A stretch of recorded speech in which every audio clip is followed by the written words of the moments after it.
We're supposed to read it? Okay. Really? Before this?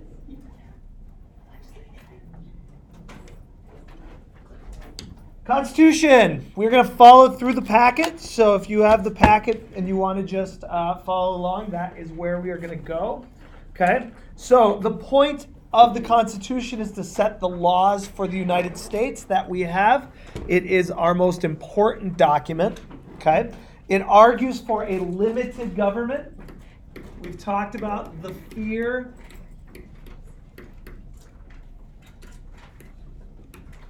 that the founders have of having a government that is too big. So this sets it up. It sets it up through three ways. You have the federal system, you have separation of power, and you have checks and balances. Okay? Federal system or federalism is the split between a national government and a state government. So we've talked about how that works through. Separation of powers is each branch of government having a specific job and a specific power. And checks and balances are making sure that one of those branches do not have too much power at any one time. Okay? Good about that? All right. The Constitution begins with the preamble. Okay? You'll find this on page 5. Okay? So the preamble is basically the mission statement of the Constitution. Okay? We, the people of the United States, in order to form a more perfect union, establish justice, ensure domestic tranquility, provide for the common defense, promote the general welfare, and secure the blessings of liberty to ourselves and our posterity, do ordain and establish this Constitution for the United States. There's nothing specific in there, right? There are no specific rules, laws, anything. It is the broad picture. So if somebody was to come to the United States and say, what are our goals? That is probably the best thing that they could read, that preamble that gives us that piece. Okay? So, Article 1 of the Constitution is the legislative branch.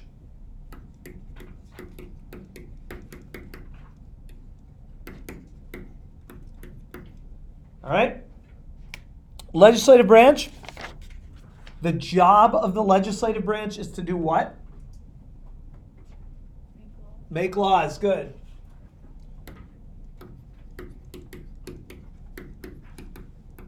Okay. The legislative branch has two different bodies that make up the legislative branch. What are the two bodies?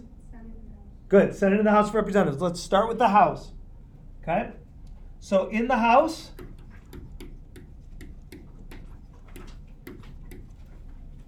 okay, you have 435 members.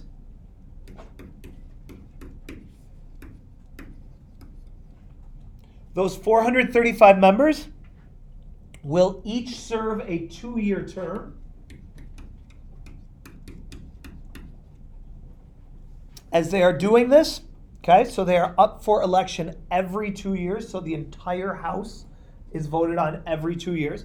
Okay, you must be 25. You must have been a citizen for 7 years.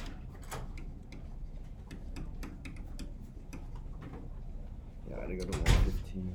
Okay.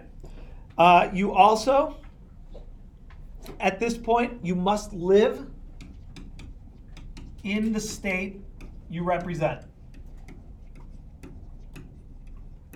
So if somebody wanted to be a member of a House of Representatives member from Minnesota and they lived in Wisconsin, they would have to move to Minnesota to be it. Okay, so you have to live there. You do not have to live in the district that you represent, though. As you can imagine, though, if you don't live in your district, there's probably not a very good chance that you're going to be elected to do that. The leader of the House is known as the Speaker of the House, chosen by members of the House of the party that is in power. The current Speaker of the House is whom? Nancy Pelosi. Okay? The way that you determine how many people you have is through a census. We've talked about this in class, right? The census occurs every 10 years. We're going to be having the census next year. If the census changes as to the number of people that are in the state, that will impact how many people you have in your state. Okay? Within the House, their main jobs, okay, they can obviously pass laws, but they will create all tax laws. So if you're going to have a tax law, it must come from the Senate, or pardon me, from the House. And as we all are very aware of right now, they have the power to impeach the president, right? Impeachment arises from the House of Representatives. Questions about the House? Good. The other branch of the legislature is the Senate. Okay? In the Senate, you will have 100 members. How many per state? Good math. Yeah, question. For the House of Representatives, do the members ever, like, the number of members ever change? From the 435? Yeah. No. So that number is set. Okay. So when you take the House, you're 435, and then you take the Senate, 530 or and 100, you get 535 members of Congress total. Okay? That you end up with. For the Senate, you serve a 6-year term. Okay? A third of the Senate is up for re-election every 2 years. So as the House could potentially turn over every 2 years, the Senate is a third every 2 years, right? So our two senators are whom? Amy Klobuchar and Tina Smith, right. So Tina Smith took over for Al Franken when Al Franken stepped down. She won an election in 2018 against Karen Housley. That was to replace Franken permanently. She now is going to be running again in 2020 because that is when Franken's position was up, right? So she is in a weird spot where she's had to run 2 consecutive elections, right? So if she wins again, she will then serve for 6 years. Klobuchar is in, I think, year 3 at this point, okay? But what happens if she's elected president? So if you, so like Obama was a senator, right? So if there is if you leave your position, then there has to be a special election, right? So Franken resigning, right? Tina Smith was appointed by the governor at the time, who was Mark Dayton, right? And then the people had to vote her back in to do it. So there has to be a special election, okay? 6-year term, you must be 30 years old. So the House is 25, the Senate is 30, okay? You must be a citizen for 9 years. So it's harder to be a senator, right? You must live in the state that you represent again. Good example of this is Hillary Clinton. When Hillary Clinton became a senator, she was a senator in New York. She was not from New York. She had lived in Washington, D.C., obviously. Before that, she lived in Arkansas. She moved to New York. She became the senator from New York. So you got to live there, okay? The president of the Senate is the vice president.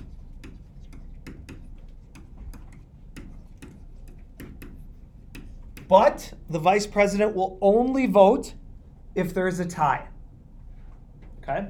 So he only votes if you go 50-50, which can happen, but usually happens only if the House is split, okay? Their jobs, okay? Their roles. The Senate.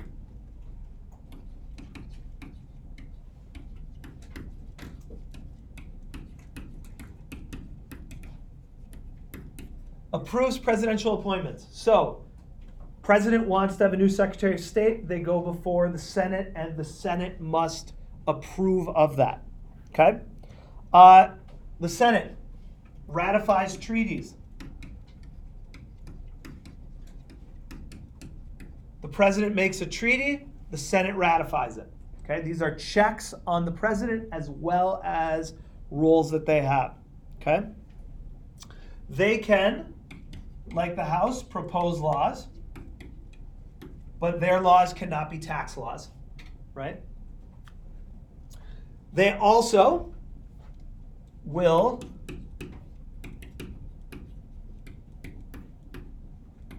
try impeachments, right? So if the House chooses to impeach the president, right, that will mean that the president has been charged with the crime. It will then go to the Senate for the Senate to try. Okay? Good? Together,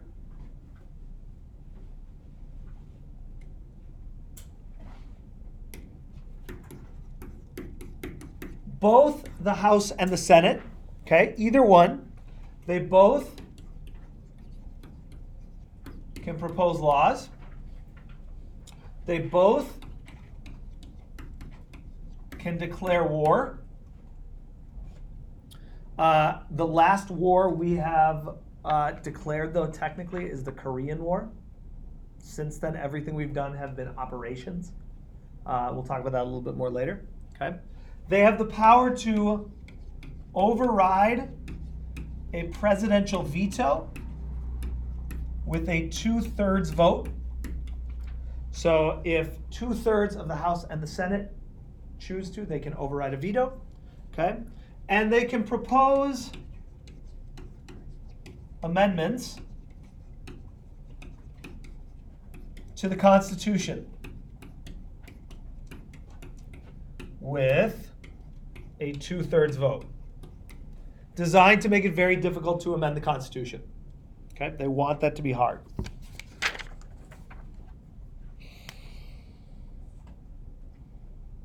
Okay, questions about that? Good, good? All right, if we move to page 9 in the packet.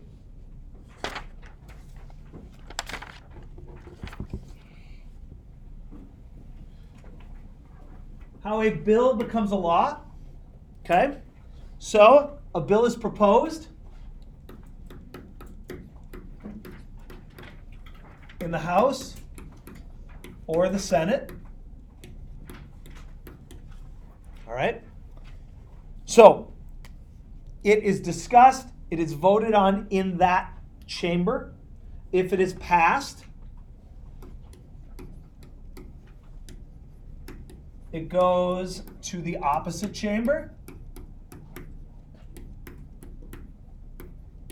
And then they discuss, they vote. Okay?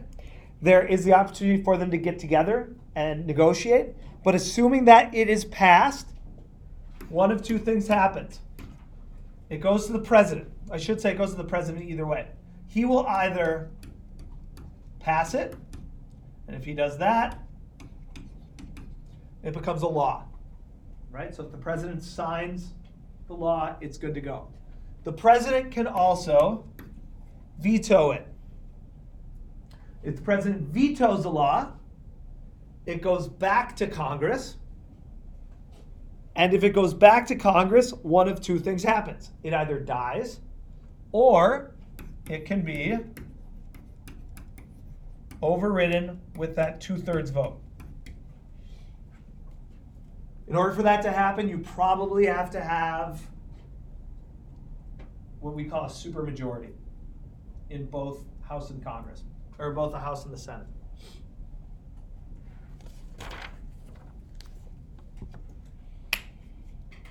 Good? Okay.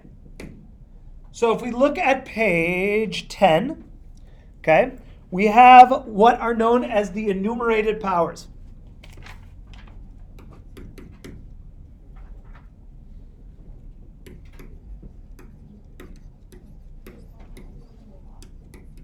Okay? The enumerated powers are listed in Section 8. There are 18 of them, okay? And they literally just say what the powers of the Congress are. Okay, they are very clearly listed there. Okay? There is also what is known as the elastic clause. Elastic means what? What do elastic things do? They stretch. Good. Okay? The idea behind the elastic power or the elastic clause is it allows them to have the power to do things that would not have been listed directly in there. So, for example, the FCC, okay, who determines what is on TV, right? That is a power of Congress that is not listed in the Constitution. They did not know what television was going to be, right? This gives them the power to regulate that through the elastic clause. Yes? How come on the thing it only shows 16 of the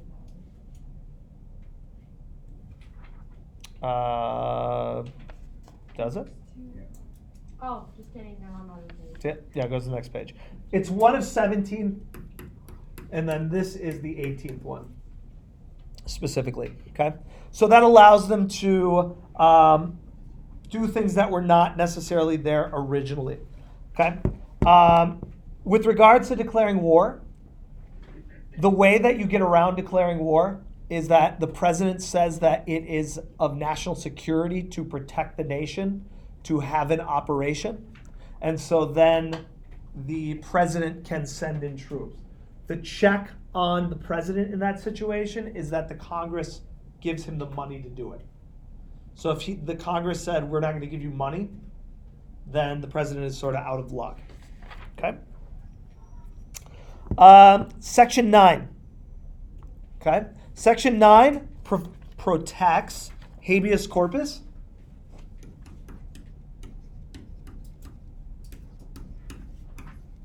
Habeas corpus is the idea of you getting a trial that is fair and quickly. Okay? It allows you to have, it allows you protections that you need there. Okay? When we look on page 12, okay? Page 12 is something that we are hearing a lot about right now, and that is the emolument clause.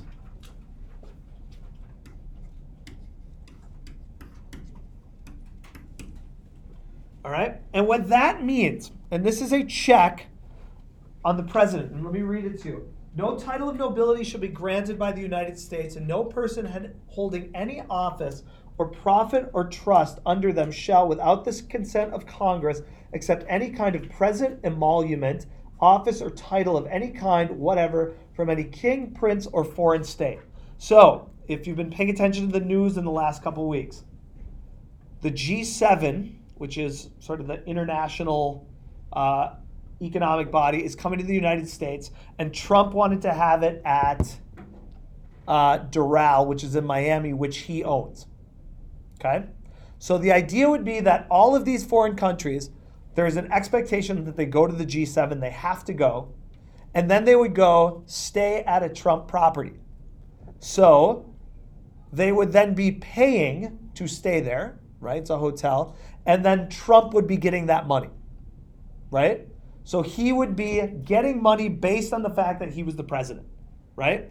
So everyone said this is an abuse of power, and he agreed on this one, and he backed off. Another example of this is you have the Trump Hotel in D.C. If anyone stays there for any kind of business in Washington, there is a debate whether or not Trump is benefiting from that, right? Because he is making money that way. So this is something that if we look at impeachment, and if impeachment happens over the next year, this could be one of the real key pieces that come up with this. Does that make sense? All right, so as we wrap up, things that the states that cannot happen, that are listed in Article 1, okay? States cannot make their own foreign policy. So Minnesota can't have their own foreign policy with Canada, okay? They cannot have their own currency. So we cannot have the Minnesota dollar. And we cannot tax imports from other countries. That has to be a national thing.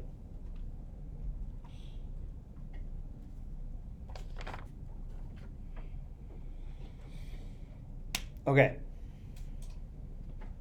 Questions about the legislative branch? Much of the information I gave you can be found in the cheat sheet. Okay, use this. And then the packet. Questions? We're Do gonna. you have to know the annulment 1 through 18? No. Which one? The elastic clause? Yeah, like 1 through 18, all of that. Do you have to know what they are specifically? No, you do not have to know what they are, but you should know that there are specific powers that are listed, and then there is this elastic clause that gives the Congress the ability to stretch their power. Okay. And if they stretch it too much, that is where they would get a check from the Supreme Court, right? They would come in. Yes, it's on Moodle. Other questions?